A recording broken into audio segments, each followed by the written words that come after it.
बस अब दो प्रसंग और। लाल जी सरकार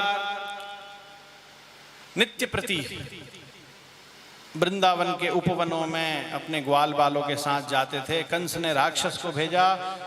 उस राक्षस वो एक दिन राक्षसों के उत्पात से उस जंगल में, उस वन में आग लग गई, भयानक प्रकट हो गई दावाग्नि। चारों तरफ आग आग आग, भागने का कहीं कोई रास्ता नहीं। ग्वाल वालों ने बहुत प्रयास किया, यहाँ से भागे, वहाँ से भागे, वहाँ से भागे, वहाँ से, लेकिन कहीं कोई नहीं। और चारों तरफ अग्नि ज्वाला, बहुत पीड़ा होने लगी। भगवान के पास आए, हे कन्हैया रक्षा करो, अब क्या होगा?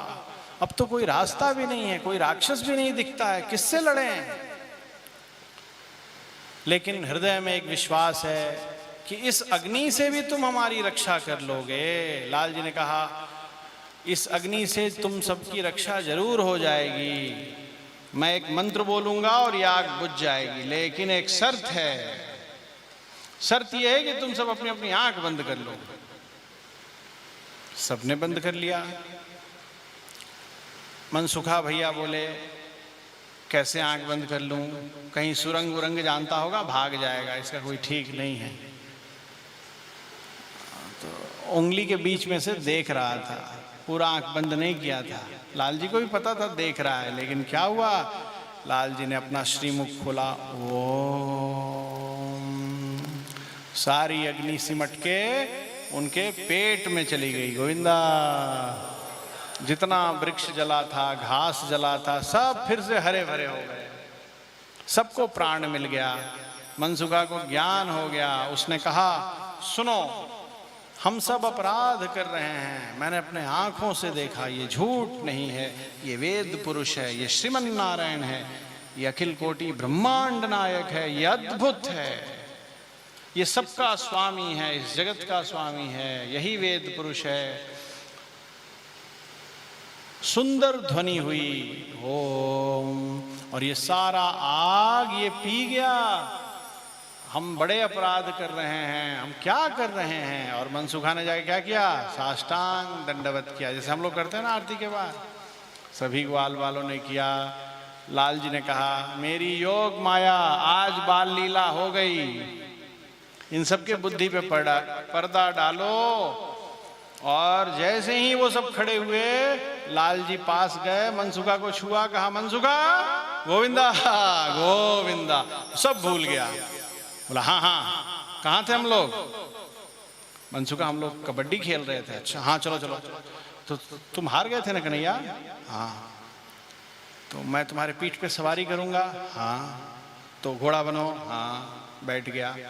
भगवान घोड़ा बन के घुमाने लगे। वाह भगवान कृष्ण श्रीदामानं पराजितः। उनके ऊपर बैठ के सोचता है, कब वो दिन आएगा ये हारेगा और मुझे घोड़ा बन के घुमाएगा, कितना मजा आएगा, कितना मजा आएगा। लाल जी बोले, मेरे ऊपर ही बैठा है। इतना भोला भाला था उसका चरित्र। श्रीमन नारायण भगवान की। हमारे प्रिय आत्मबंधु, ऐसे बहुत सारे चरित्र हैं। सुनते सुनते ये रात बीत जाएगी। अब आगे बढ़ते हैं। कृष्ण करणामृत तो अभी सुना ही कहाँ, एक श्लोक सुना। ये सबका भाव क्या है? इन सबों का भाव ये है कि भगवान के जो आश्रित होते हैं, जो भगवान से प्रेम करते हैं, भगवान सभी जीवों के प्रेम का आदर करते हैं। भगवान जीवों के सुहृद हैं। त्वमेव माता च पिता त्वमेव, त्वमेव बंधुश्च सखा त्वमेव, त्वमेव बंधुश्च गुरुस्त्वमेव, त्वमेव विद्या द्रविणं त्वमेव, त्वमेव सर्वं मम देव देव।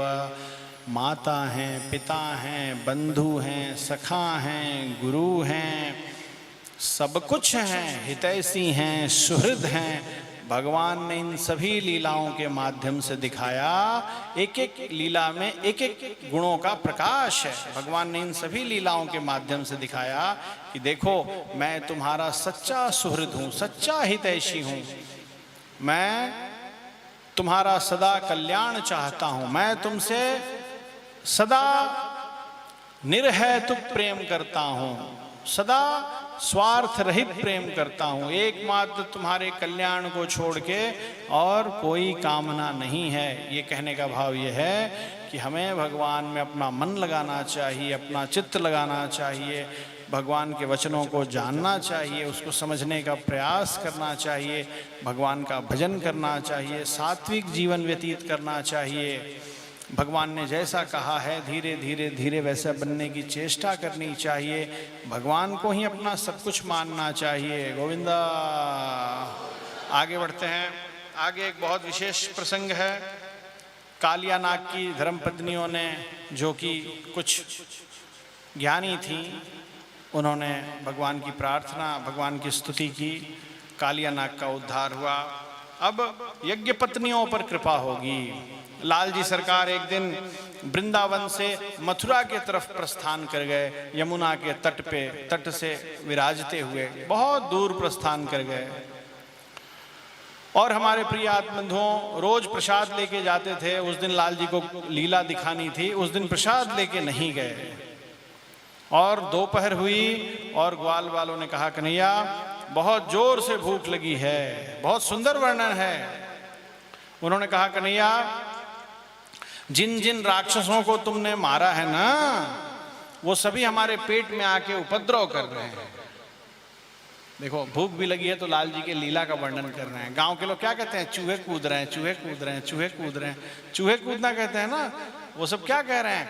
वो जो उपद्रवी राक्षस थे ना, जिनका तुमने वध किया है, ऐसा हमारे पेट में वो उपद्रव कर रहे हैं, माने हमको भूख लग गया है, कुछ व्यवस्था, कुछ कृपा करो, तदि आराधन करना चाहिए। भगवान ने कहा कि अरे वो देख रहे हो, वो मथुरा नगर के पास वो यमुना के तट पे वो आश्रम दिख रहा है? हाँ दिख रहा है।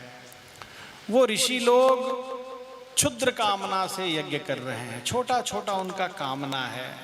किसी का कामना है मैं सिद्ध हो जाऊं, किसी का कामना है मैं आकाश में उड़ने वाला बन जाऊं, किसी की कामना है कि मैं हवा में चलूं, किसी की कामना है मैं पानी पे चलूं। इसका फल ये है कि लोग मेरी बड़ाई करें, वाह वाह वाह वाह करें। समझ गए जी? छोटी छोटी कामना, किसी की स्वर्ग की कामना है, किसी की कुछ कामना है, ये सब इसमें कुछ रखा नहीं है। वो खुद को बहुत ज्ञानी समझते हैं लेकिन है नहीं, भजन में उनका मन लगता नहीं है।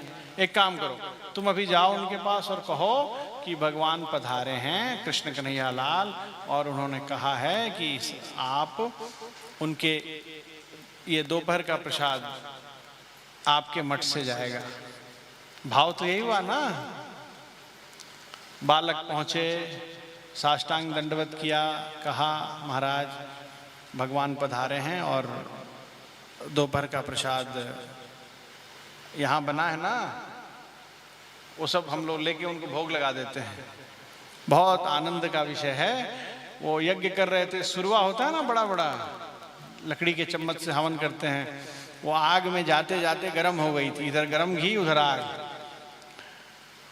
उठा के सुरवा दौड़े लड़कों के तरफ, वो भागे सिर पे पैर रख के, हाँफते, अरे राम राम प्राण बच गया। बोले दंड देना हो तो यहीं दे दिया करो, ऐसे लोगों के पास मत भेजा करो। क्या हुआ? क्या हुआ? पकड़ में आ जाते तो पता चलता। पांचों संस्कार एक साथ हो जाता। तापह पुनरह सब मालूम है उन्होंने क्या किया? अच्छा एक काम करो, फिर से जाओ। ना ना ना हम नहीं जाएंगे, रिजाइन ले लो, इस्तीफा। सवाल नहीं कि हम चले जाएं। अरे जा, फिर से जाओ, उनके पास मत जाना। अच्छा माता जी के पास जाना। क्यों? जाओ, फर्क समझ में आएगा। जाओ, दोनों में फर्क है। ये सब कर्मकांडी हैं, वो सब सत्संगी हैं। वो सब सत्संग, वो सबको स्वरूप पता है। जाओ। गए, पीछे से गए घूम के, बोले माता जी हाँ बेटा। अरे तुम लोग तो कन्हैया के मित्र हो ना, स्तोक कृष्ण मनसुखा सुबल अर्जुन अंशु। हाँ कैसे आए यहाँ? कृष्ण कहाँ है?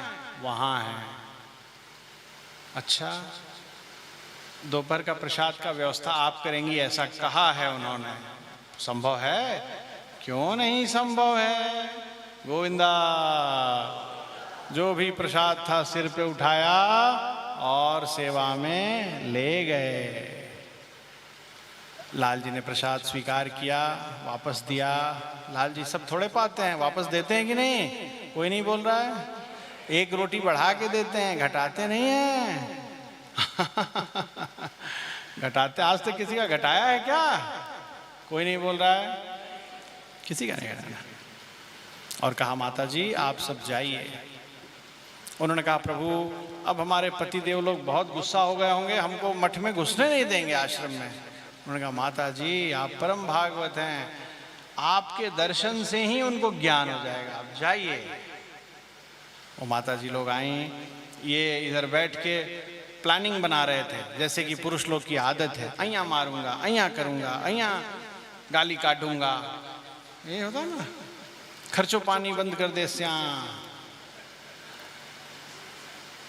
बहुत साड़ी खरीदे हैं, बिकी साड़ी, अमेजॉन मिटा दो फोन से, फ्लिपकार्ट उड़ा दो, क्रेडिट कार्ड ब्लॉक करा दो, ये कर दो, वो कर दो। बाप रे बाप, सब बैठ के उस जमाने में जो भी होगा अमेजॉन फ्लिपकार्ट, वो सब अपना बातचीत कर रहे थे।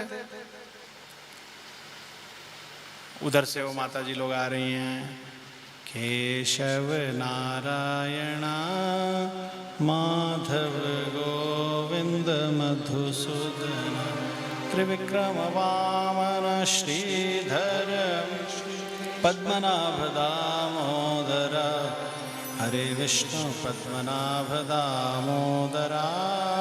माता जी लोग को देखते ही जैसे सूर्य को देख के अंधकार भागता है, ऐसे उनका दर्शन करके उनके हृदय का अंधकार भाग गया। जैसे गुरुजी को लेट के साष्टांग करते हैं ना, वैसे सबने लेट के किया और क्षमा मांगा। कहा रे हम क्या सोच रहे थे, ऐसा सोचना चाहिए क्या? माता जी ने कहा नहीं, ऐसा नहीं सोचना चाहिए। भगवान ने पाया क्या? तुम जो ले गई थी वो पाया? हाँ, मैंने अपने हाथ से पवाया। अच्छा, चरण छुए, बोले तुम तो बहुत सौभाग्यशाली हो तुम सभी। उन्होंने और क्या कहा? उन्होंने कहा कि प्रसाद भेज रहा हूं, वो सभी धेनुका सुरों को पवा देना। उनको सबको पवा देना। प्रसाद पाया, बहुत आनंद आया और उनका जीवन बदल गया। ये सब जो अड़िमा, महिमा, लघुमा, ये सब सिद्धियां होती हैं ना, सब हवा में उड़ना, पानी पे चलना, ये कर देना, वो कर देना, ये सब के चक्कर को छोड़ दिया उन्होंने। और किसमें ध्यान लगाया? भगवान के चरणों में ध्यान लगाया। समझ गए जी? तुलसीदास जी के पास एक बहुत बड़े तांत्रिक पहुंचे थे गंगा के घाट पे और बोले क्या राम राम राम राम राम राम राम राम भजता रहता है, खुद को 24 घंटे दास कहता रहता है, भजमन राम चरण सुखदाई करता रहता है, क्या पाया है तुमने जीवन में? तुमने कहा कि मैंने क्या पाया है, मुझे कुछ पाना भी चाहिए क्या? कोई सिद्धि मिली है तुझे आज तक? पानी पे चल सकता है? नहीं सरकार, मैं पानी पे तो नहीं चल सकता हूं, मैं तो घुटना से आगे पानी में जाता भी नहीं हूं। बेवकूफ, यों करेगा तो फल आ जाएगा। देख मैं यों करता हूं, यों देख सेवा आ गया। अच्छा तू कर सकता है? ना ना मेरे को तो नहीं आता है। देख मैं यूं फूकूंगा, ये आदमी का आंख ठीक हो गया। देख बीमार ठीक हो गया ना, तू कर सकता है? ना महाराज मैं नहीं कर सकता हूं। तो तू कर क्या सकता है? बैठा बैठा प्रसाद पाता रहता है। बात तो सही है, राम जी देते हैं तो मैं पा लेता हूं। राम जी की आज्ञा ही नहीं है भूखा रहने की। हवा में उड़ सकता है? नहीं। मेरा भविष्य देख सकता है? मेरा डेट ऑफ बर्थ ये है, देख। मुझे नहीं आता है। अच्छा ठीक है चल छोड़, मैं तुझे सब सिखाऊंगा। आज से पहली क्लास शुरू। मैं पानी में जा रहा हूं। कहां जा रहा हूं? पानी में। और तू मुझे ढूंढ लेना। पानी में जाके मेढक बन गए। तुलसीदास जी ने थोड़ी देर देखा, फिर एक छोटा सा कमंडल डाला और उठा के रख दिया। कमंडल से बाहर निकले, बोले अरे तुलसीदास, तुमने मुझे कैसे पकड़ लिया कि मैं ही हूं? मैंने तो वो सब सिद्धियां प्राप्त की हैं, मेढक बन गया था। तुलसीदास बोले बालक, ये सब फालतू काम छोड़ो, भगवान का भजन करो। पानी पे चल सकते हो, वो तो नाव भी कर सकती है, 5 रुपए की नाव है, 5 रुपया दो पार करा देगा। ये सब सीख के क्या फायदा? हवा में उड़ सकते हो, वो तो पक्षी फ्री में उड़ता है, वो काम तो पक्षी भी कर सकता है। और बताओ, फूंक के उसका आंख ठीक कर दिया, वो तो 2 रुपए की दवाई कर देगी। एक ही काम है जो नहीं कर सकता है कोई, वो है राम का, बस वही करो, इसी में भलाई है। ठीक है जी, श्रीमन नारायण भगवान की।